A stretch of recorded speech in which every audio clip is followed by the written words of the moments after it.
Abra suas Bíblias no livro de Atos, capítulo 4. É uma leitura aparentemente longa, mas ela é fácil de ler. E eu não vou me deter versículo, verso a verso, mas sim, ao texto. Atos 4. Nós estamos falando, meus irmãos, de generosidade, de oferta, de amor, as providências, cuidado de Deus. Esse texto eu acho que é bem apropriado. Atos 4, 32 em diante, até o 5:11, tá? Para a gente fechar o que aconteceu naquele instante, ali naquela igreja, naquele momento, naquele dia, tá?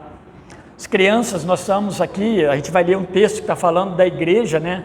As pessoas lá na igreja, os apóstolos reunidos, e nós vamos ver pessoas dando oferta a Deus, a gratidão do seu coração, ofertando para Deus. E também vamos ver aqueles que dentro da igreja muitas vezes mentem a Deus, né? Somos pecadores, mas vamos ver também a disciplina de Deus sobre o pecado. Todas essas coisas vão estar acontecendo. Talvez prestando atenção no texto, você vai conseguir fazer uma figura na sua mente aí, montar uma imagem na sua mente do que está acontecendo lá e expressar isso de alguma forma, tá? Diz assim, a partir do verso 32, do capítulo 4 de Atos: da multidão dos que creram, era um o coração e a alma. Ninguém considerava exclusivamente sua nenhuma das coisas que possuía, tudo, porém, lhes era comum.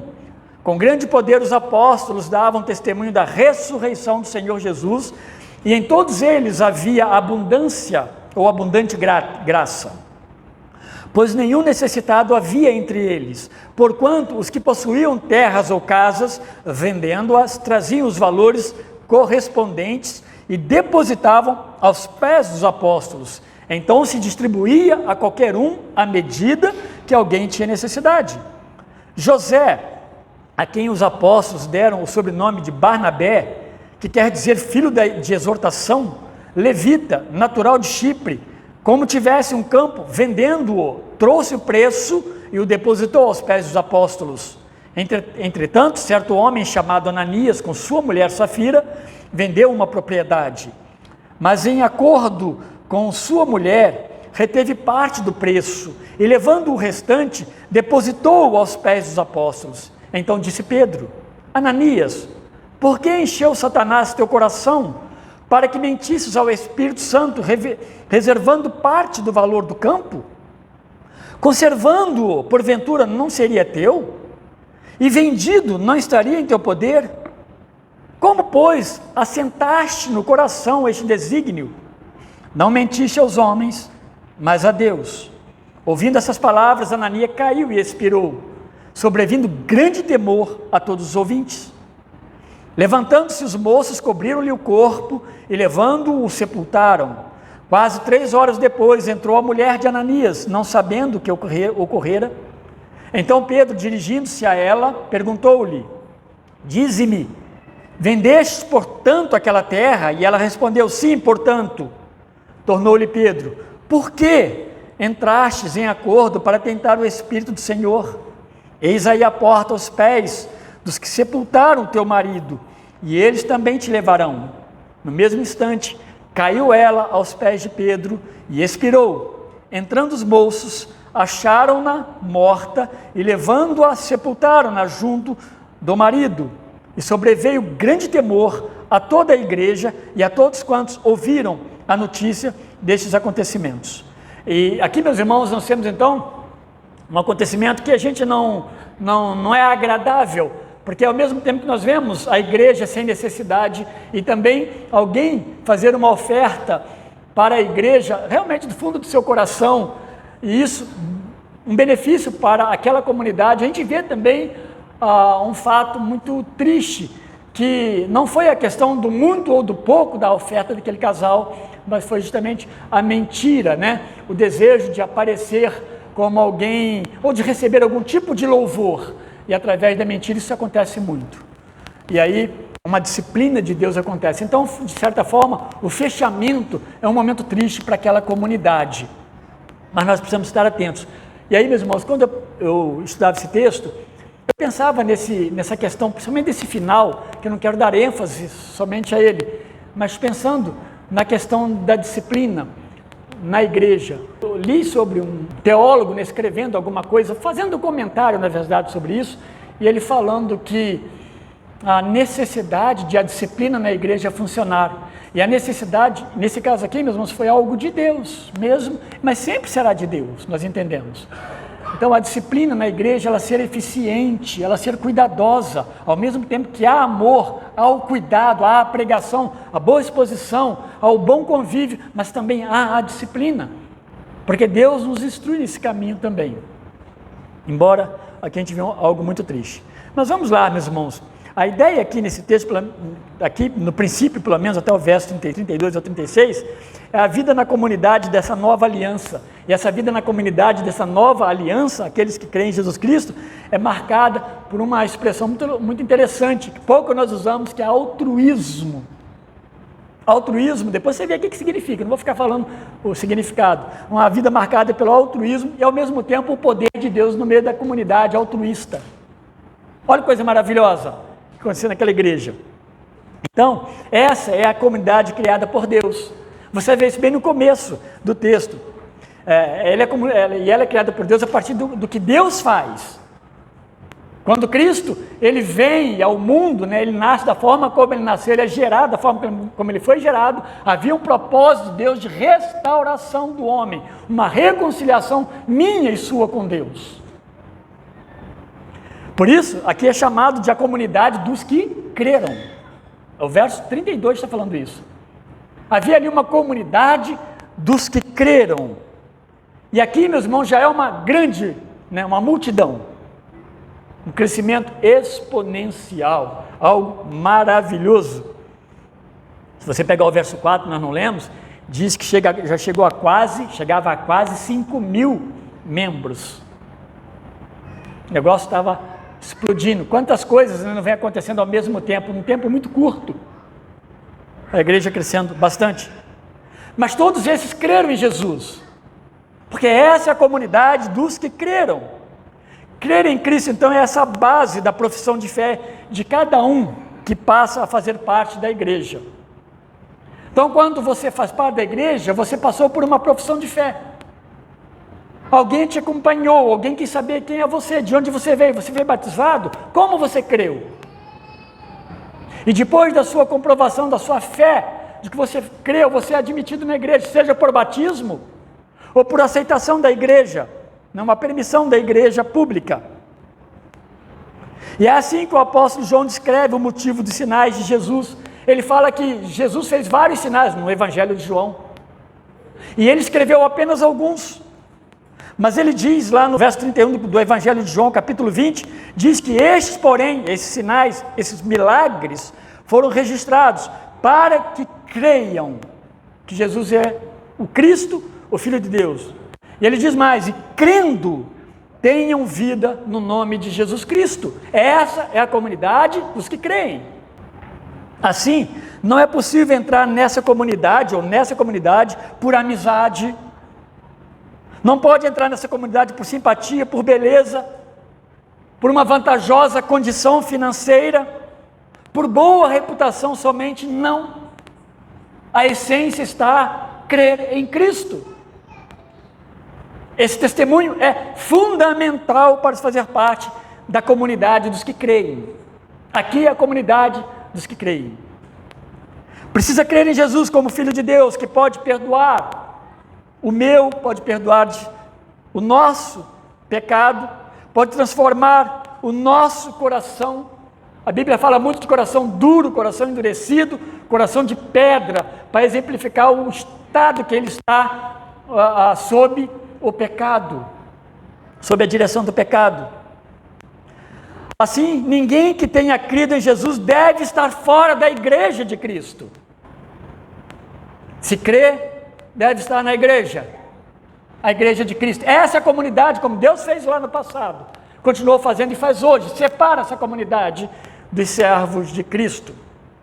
Mas da mesma forma, qualquer que nele creia, deve estar ativo dentro do corpo. Se ninguém crê, se alguém não crê, não deve fazer parte do corpo, não pode fazer. Nós não temos autoridade para isso. Não adianta ser simpático ao Evangelho, não adianta ser uma pessoa boa. não pode, tem que crer em Cristo e confessá-lo como Senhor e Salvador pessoal. Essa nova comunidade, ela viverá diferente de qualquer outro grupo que possa existir no mundo. Isso, meus irmãos, é maravilhoso, porque é diferente. Talvez você pense, por que existe igreja? E por que eu estou na igreja? Porque essa é a comunidade que Cristo que formou. É dos que creem. E ela vai se reproduzindo e se repetindo no mundo todo. Suas regras de conduta, elas vão vir de Deus. E esses irmãos passarão a evidenciá-las no seu viver a cada dia. Então, por exemplo, não tem um pastor para cada um de vocês. Não vai ter nunca. Mas tem um Deus que olha, que cuida de cada um de nós. E Ele nos dá as regras, está na sua palavra.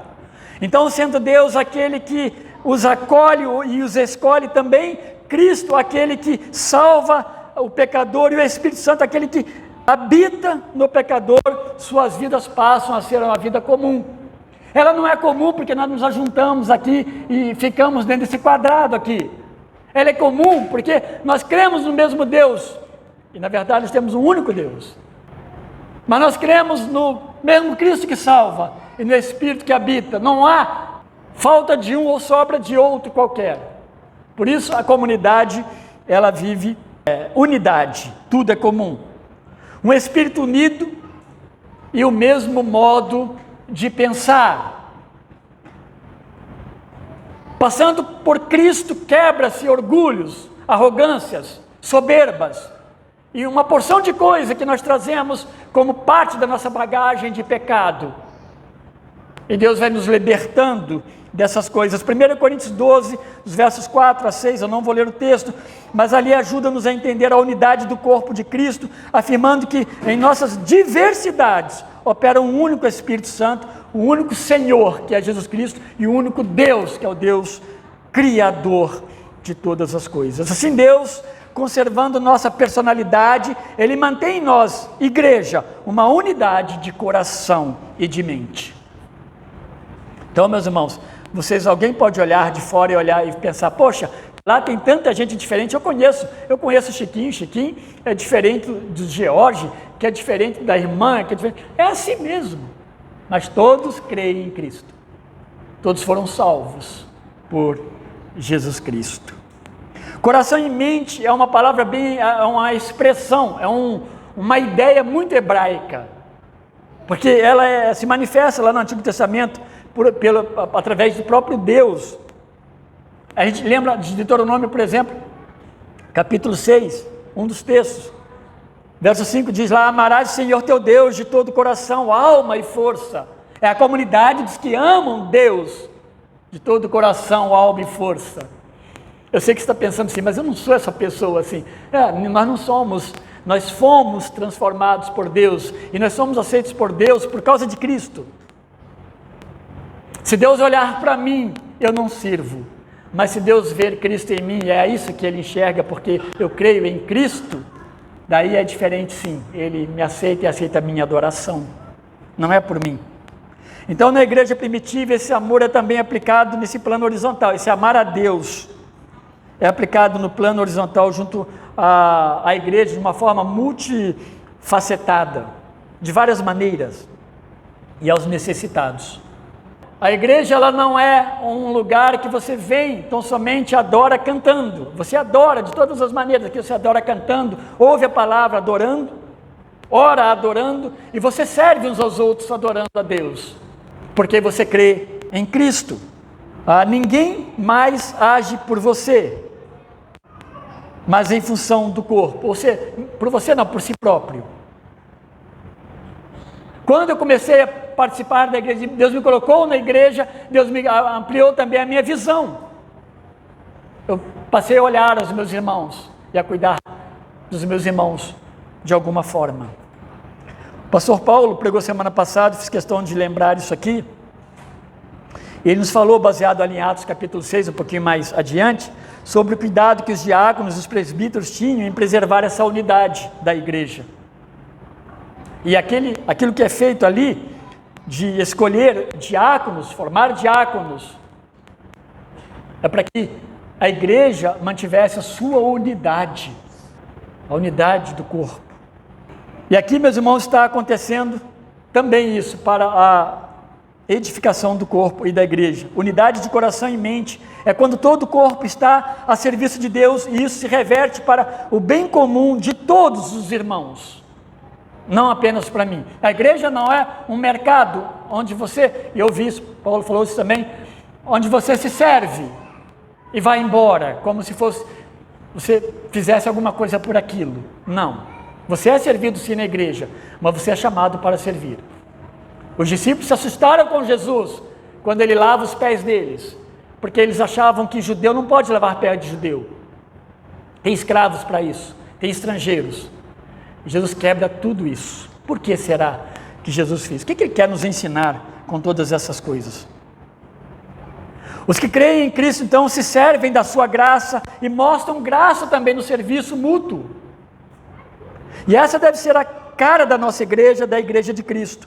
Isso nos remete ainda ao que Deus deixou como ordem lá no Antigo Testamento, a partir das leis de devolução, de não cobrar juros, do ano do jubileu.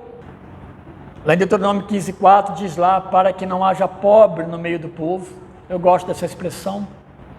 A igreja, ela é enriquecida com o Espírito Santo e ela é enriquecida também de bens. Por isso que, meus irmãos, eu falei agora há pouco, um pouco antes, sobre a gente não vai ver pessoas cristãs pedindo esmola nas ruas, porque aprende a viver para Deus e sob o poder de Deus. Mas existe uma igreja, uma comunidade que está atenta também às necessidades do corpo. É nisso que você participa. E que você possa participar ofertando e não precisando. Mas com certeza, se um dia você precisar, eu terei uma comunidade que me ama e cuida de mim. Porque isso vem de Deus. Nós não faríamos isso se Cristo não nos transformasse, não mudasse o nosso coração. A igreja, então, ela tinha uma esperança. Em Cristo eles encontraram a verdade do Evangelho também, porque ele está falando isso. Eles encontraram o Evangelho. E aí, o Evangelho foi formando a igreja, foi transformando. E essa igreja, então, vivia o Evangelho. Aí, meus irmãos, ouvindo o Evangelho, ouvindo a palavra, a igreja vai se amoldando à vontade de Deus. E dessa forma, a teologia vai encontrando uma aplicação prática na vida daqueles irmãos. Não fica uma coisa técnica. Eu sei, mas não me serve. Lá fala, mas não tem nada a ver comigo. Não. É uma verdade bíblica que se aplica ao meu viver. A teologia é para isso. Ela não é apenas para uma coisa técnica. Eu falo, mas não faço, né? Ou eu falo, mas não vivo. A teologia, ela precisa encontrar, então, guarida. E ela precisa ser prática na minha vida. Primeiramente, uma disposição a Deus e depois uns aos outros. Uma igreja viva, uma igreja atuante. E houve ali, então, compartilhamento. Não havia limites, pois essa era a comunidade da verdade.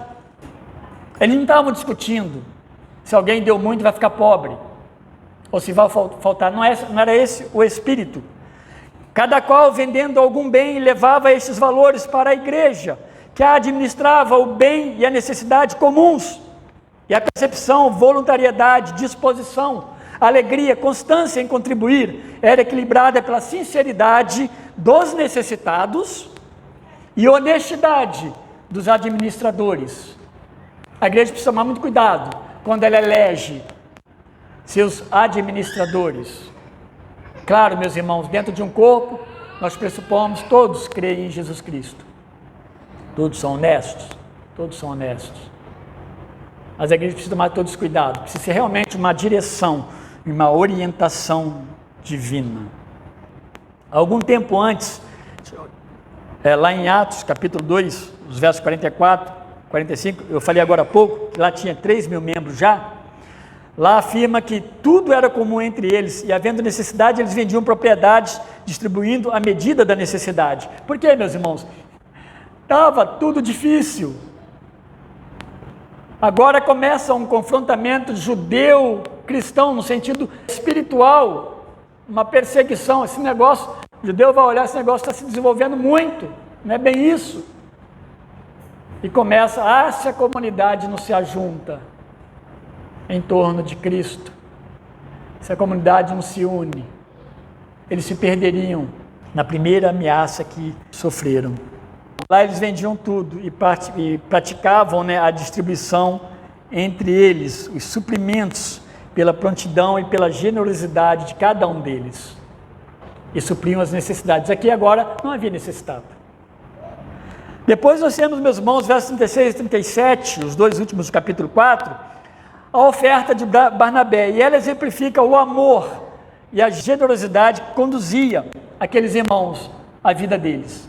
Ela expressa, ela exemplifica, é uma amostragem de uma verdade que havia em todo o corpo. A citação de Barnabé aqui. Barnabé então foi um desses que compreendia que sua conversão o inseria numa família de Deus com suas recompensas e as disponibilidades também dele como servo de Deus. E ele vende então a sua propriedade, ou uma propriedade, doando o valor dessa propriedade para a igreja. É isso que está no texto. Não adianta a gente querer ficar arrumando algumas alternativas para tentar ajustar ao nosso contexto. A Bíblia está falando disso. Eles amavam isso. Eles amavam a Deus. Eles não tinham problema com isso. Mas, ironicamente, se você olhar lá o texto aí, verso 37, Barnabé era o quê? Ele era natural de Chipre, né? E um levita. Se você olhar bem na Bíblia, levita ele não tinha direito à propriedade. Então se discute muita coisa aqui. Como é que Barnabé então tinha uma propriedade? Claro, meus irmãos, Barnabé estava em Chipre, tinha uma porção de coisa aí. Barnabé, talvez descendente de levita, não exercesse essa questão, essa condição de ser levita. Barnabé talvez já compreendeu a nova aliança, né? A nova aliança em Cristo. Então uma porção de coisa pode servir como resposta, mas ele era um levita. E muitos usam então, meus irmãos, a atitude de Barnabé como o fim último, né? Final, de que os membros da igreja, eles contribuam com o máximo, como demonstração de fé genuína. Não. Apelo aqui em cima é errado. Quando se pensa assim, a contribuição passa a ser o chefe da minha fé cristã. E aí que nós vamos encontrar um dispare, né, entre muitas igrejas que pregam isso, como o carro-chefe da sua fé. Quando você põe a mão no bolso e disponibiliza, aí sim você é um crente de verdade. Bom, não é isso não. Você não está dizendo isso. E a atitude de Barnabé e de tantos outros aqui não significa isso. Barnabé primeiro ele creu. Ele está naquela comunidade dos que creram. E seu coração e sua mente eles foram moldados por Deus a se juntar e a unir aquela comunidade de cristãos. Ele amava a Deus e tinha prazer em servir a Deus. Sua atitude se externaram a Deus em todas as áreas da sua vida. Barnabé não é descrito aqui como alguém que tão somente deu uma grande oferta lá na igreja. Muito mais do que isso, ele foi um missionário do mundo antigo. Ele foi na primeira viagem missionária com Paulo e João Marcos. E ele continuou trabalhando, depois ele vai pegar João Marcos e vai levar consigo. Na verdade, meus irmãos, Barnabé possivelmente foi o servo de Deus, que Deus usou para restaurar João Marcos novamente. Vocês vão lembrar que João Marcos teve um atrito, porque ele abandonou na primeira viagem no meio do caminho. Paulo não quis levá-lo na segunda, mas Barnabé se junta a ele, sem brigar com Paulo.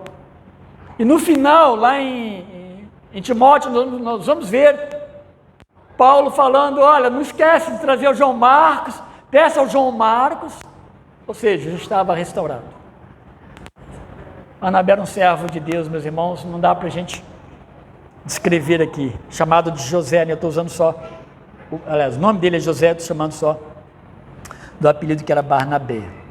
E o que muitos, como Barnabé, fizeram não é a prática de posse comunitária de propriedades, aqui não é um comunismo. Tá? E vamos pegar os bens das pessoas, né, e colocar na igreja. Não é isso não. Às vezes alguém entende isso de forma errada. Mas aqui, meus irmãos, é compartilhamento de bens. É claro isso nas Escrituras, não somente aqui. Diante da pobreza, no meio daqueles irmãos, das grandes necessidades. E Deus moveu os corações. A igreja não confiscou bem de ninguém. E a igreja não foi se enriquecendo, aquilo que aconteceu muito, aquele viés errado que foi tomando a igreja ao longo da história. Não. Aqui é a prática do compartilhamento a partir do meu amor a Deus, da minha fé em Deus.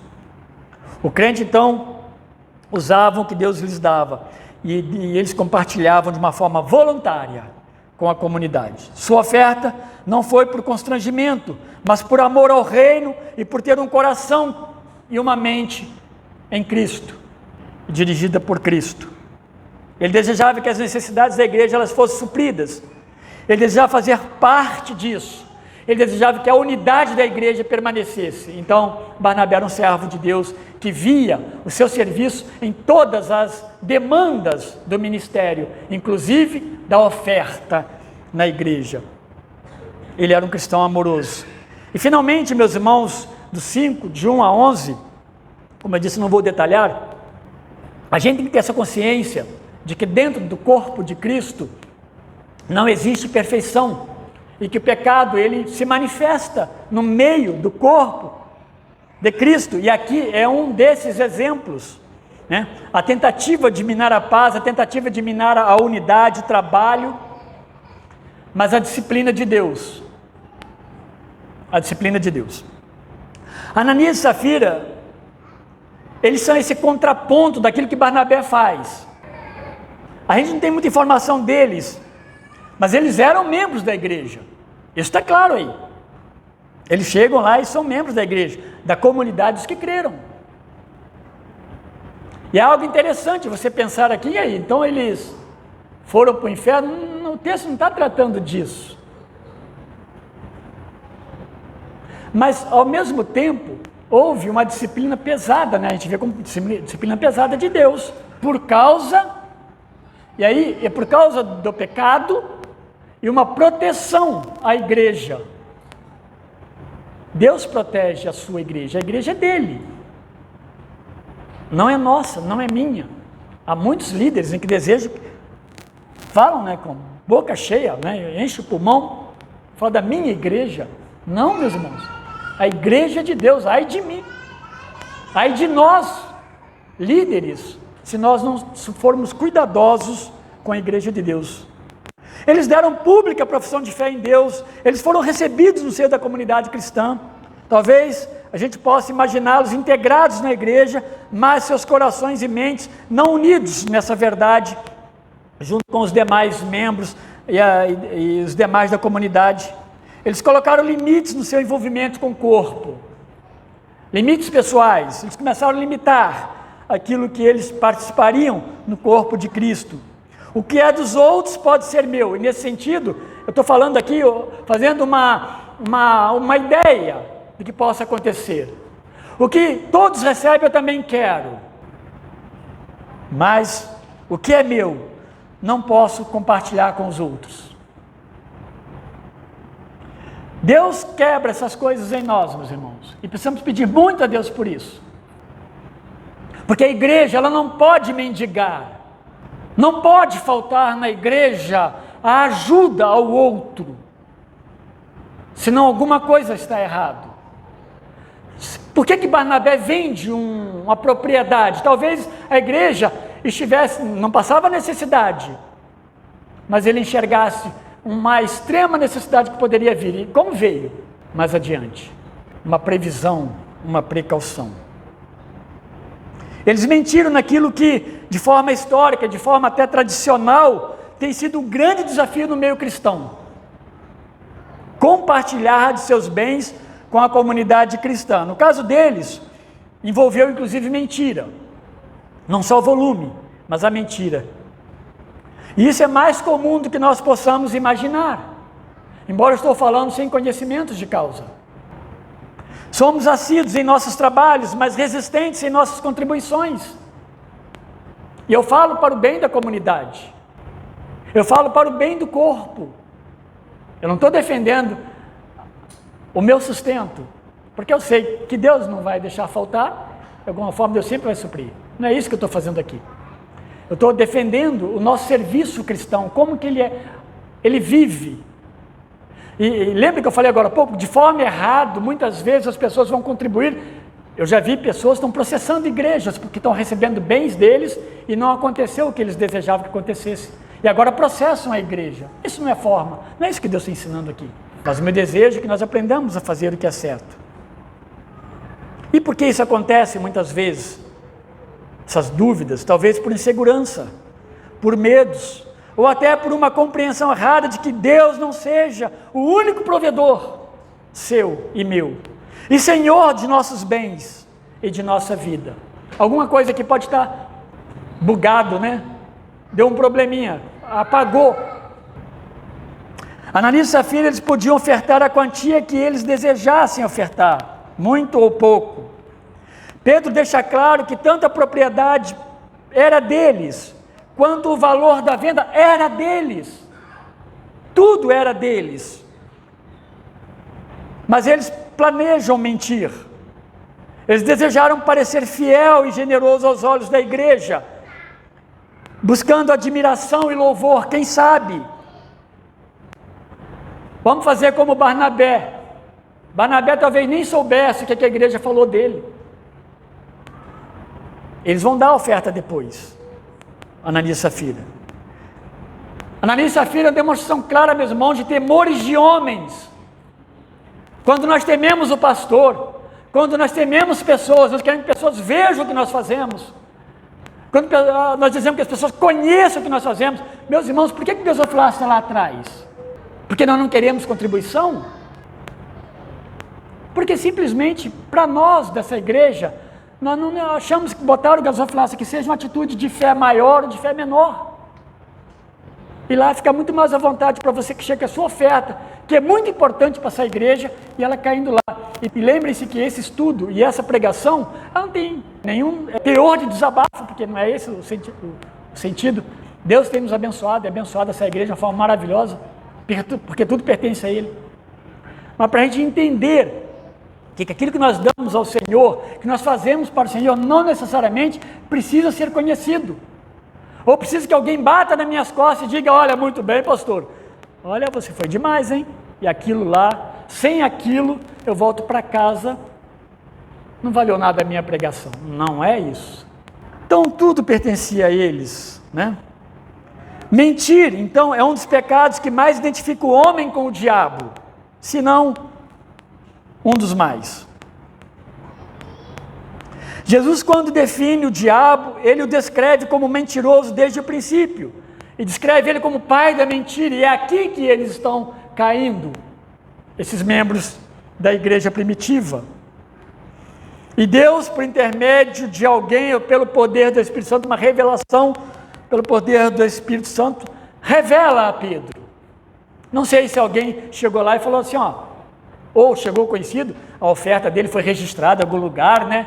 Mas, nossa, eu que comprei, vai ver que foi algum irmão da igreja. Mas chegou o conhecimento de Pedro, Deus falou, que aqui não está falando. Deus revelou. Porque o que Deus faz aqui, meus irmãos, é um ato de ação direta de Deus. Possível que Deus tenha revelado para Pedro. Satanás havia entrado no coração de Judas anteriormente. João 13 fala isso, os outros evangelhos também. Satanás não é fácil, ele não brinca no trabalho, dá oportunidade, não faça isso. E com certeza você vai experimentar catástrofes. Ele instigou Eva a pecar contra Deus, e esse pecado afetou todos nós, toda a humanidade, ao ponto de que Romanos diz que todos pecaram e afastados estão da glória de Deus. Precisamos de Cristo, precisamos passar por Cristo para fazer parte das comunidades que creem. O que Ananias faz nos remete em memória lá ao Antigo Testamento, quando Acã toma do que não deveria e leva escondido para a sua tenda, destruindo efetivamente a pureza de Israel. Lembra dessa passagem? Pois Acã faz isso sob a liderança de Josué. Não deveria pegar, ele pega escondido, e ele esconde, e ele engana, mas Deus viu tudo aquilo. Acã, ele é morto por Deus de forma terrível, sua família e todos os seus bens, né, são mortos. Com Deus a gente não deve brincar, porque Deus nos ama profundamente. A fraude de Ananias e de Safira poderia ter destruído a pureza da igreja primitiva. Poderia trazer problemas para a unidade da igreja, para o convívio de amor, para a harmonia entre os irmãos. E acontece então a disciplina de Deus. Eles não confiaram na provisão de Deus. Eles não resistiram ao diabo, como Tiago 4,7 diz: resistir ao diabo, ele fugirá de vós. O resultado para eles então foi o mais terrível possível. Eles foram mortos por Deus, porque o que eles fizeram era um grande mal para a igreja de Jesus. A gente pode pensar o que quiser aí, querer fazer contas e imaginar saídas, ou pensar num Deus, meu Deus, né? Mas o mal, meus irmãos, que isso produziria na igreja, se não fosse tratado, seria terrível. Uma permissividade que a igreja ficaria sustentando. É igual a igreja sustentar pecado. Pecados não confessados, as pessoas vão se ver com Deus. Pecados conhecidos, não tratados, a igreja é confrontada por Deus. A gente tem que ter consciência disso. Deus está protegendo a igreja. Na ação de Barnabé e dos outros também, que não eram só eles. E no que acontece com Ananias e Safira. Tanto, meus irmãos, que após isso a igreja continuou crescendo, cheia de temor a Deus. Aqui não fala que dispersou. E aquele dia aconteceu isso, as pessoas foram embora. Abandonaram a igreja, continuou crescendo. Depois disso a gente vai ver relatos do crescimento da igreja. Então, esse foi um fato isolado na igreja primitiva. E Deus o permite para o bem da comunidade, para a manutenção da unidade, para que os verdadeiros servos percebessem que Ele é Senhor da igreja e não o diabo, para que o pecado ele não permanecesse no seio da igreja. A gente orienta a igreja: há pecado, confesse, e peça a Deus para mudar o coração, transformar. Pecados não confessados é terrível para a pessoa e é um mal para a igreja também. Então, esse fato não precisa se repetir, mas a lição, a essência do que acontece precisa ser percebido por nós como igreja de Deus, tanto de Barnabé quanto de Ananias e Safira. Então, que nós sejamos influenciados pela atitude de Barnabé. Nós não gostamos de Ananias e Safira na nossa igreja, né? Nós não gostamos. Nós não gostamos de Diótrefes na nossa igreja, pessoas que são egoístas, más, mentirosas. Mas pode acontecer. E de forma particular, meus irmãos, precisa haver confissão. Eu quero concluir pensando sobre a unidade da igreja, que ela deve ser percebida no nosso modo de viver. A nossa prática, a nossa forma de viver reflete a unidade da igreja. Reflete que nós participamos desse crivo de passar sobre Cristo. A fé em Cristo que colocou eu, você aqui dentro. Ela não se mostra plenamente nos cafezinhos, essa unidade, ou em outras reuniões sociais. São boas, são agradáveis, mas não é aí que nós vemos unidade. Ou mesmo aqui dentro nos cultos, não é só nisso que se vê unidade da igreja, mas de uma forma muito clara em como a comunidade vive uns para com os outros, a sua prática, mais do que o nosso volume, que a igreja está bem cheia, e que vocês precisam orar, para que nós tenhamos algumas coisas aqui, para que nós possamos ampliar, para quem sabe Deus nos dê um ar-condicionado, para dar um alívio. Mas não são essas coisas que determinam a unidade. Elas fazem parte da unidade. É a comunidade dos que creem, que deram profissão de fé em Cristo, uma comunidade dos que se chamam de irmãos, dos que amam, dos que se ajuntam e vivem com mutualidade. Não é bom quando nós vivemos a nossa vida a par da igreja. Não é bom quando nós não sabemos o que acontece na igreja. Não é bom, meu irmão. Entenda que a igreja é isso mesmo. É o convívio, é o saber, é o orar, é o participar, é se envolver. É o cuidado uns com os outros de uma forma minuciosa. Você não pode ser estranho aos membros, os membros não podem ser estranhos para você. Uma comunidade que não vive sobre pecado, sobre a mentira. Uma comunidade que aspira reconhecimentos. Não pode ser. Uma comunidade que almeja poderes. As pessoas, seus membros almejam poderes. Não. Uma comunidade que não vive a verdade. Não pode ser. É a comunidade dos salvos, dos servos, dos que lavam os pés uns dos outros, dos que contribuem, dos que fazem isso por amor, temor, reconhecimento, dos que amam a Deus, dos que adoram, dos que oram, dos que cantam, dos que pregam, dos que evangelizam. Somos diferentes por isso. Não somos diferentes porque temos uma Bíblia e a colocamos debaixo do nosso braço, ou vestimos uma roupa diferente, ou as mulheres deixam os cabelos maiores como véu. Não. Ou os homens põem telhados bonitos. Não. Não são essas as marcas. As marcas estão na vida prática da igreja. Leia o Evangelho e põe o Evangelho em prática. Essa é a comunidade. E Deus, meus irmãos, Ele ama essa comunidade. E Deus cuida dessa comunidade de uma forma maravilhosa. Nossa igreja, ela tem experimentado muito disso. Tem experimentado. E você tem experimentado, pessoalmente. Como você olha, como você enxerga o convívio da comunidade cristã? Como você enxerga o envolvimento como cristão? Como você se vê nessa comunidade? Você é um consumidor? Você é um servidor? Pense nessas coisas, ore a Deus por isso. Porque, meus irmãos, Deus tem mandado pessoas a cada semana, a cada mês, Deus tem mandado. E nós precisamos ensiná-las. Nós precisamos cuidar delas, mas você faz parte disso. Que Deus nos abençoe. Que Deus renove nossas forças. Que Deus alegre nosso coração. Que Deus nos faça generosos, amorosos. Que Deus nos promova, no nosso coração, nossa alegria, uma alegria verdadeira, para servirmos o nosso Deus. Ó, meus irmãos, louvado seja Deus, à medida que nós vamos crescendo na presença dEle e para a glória dEle. Amém. Obrigado, Senhor Deus, louvado seja o Teu nome. Obrigado pelo Teu amor, bondade, graça, misericórdia. Obrigado, meu Deus, porque o Senhor é tão grande, eterno, poderoso, soberano, ó Deus, mas se comunica conosco, fala ao nosso coração, nos instrui e nos disciplina também. Ó Deus, que a disciplina nos ajude a aproximar mais do Senhor, e não seja apenas motivo de vergonha, mas de transformação e de aproximação do Senhor.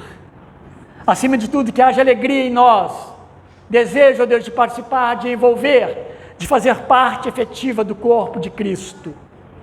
Que eu não veja o meu irmão, ó Deus, e vire as costas para ele, mas que eu o ame, eu o abrace, eu o ajude, ó Deus, em qualquer de suas necessidades.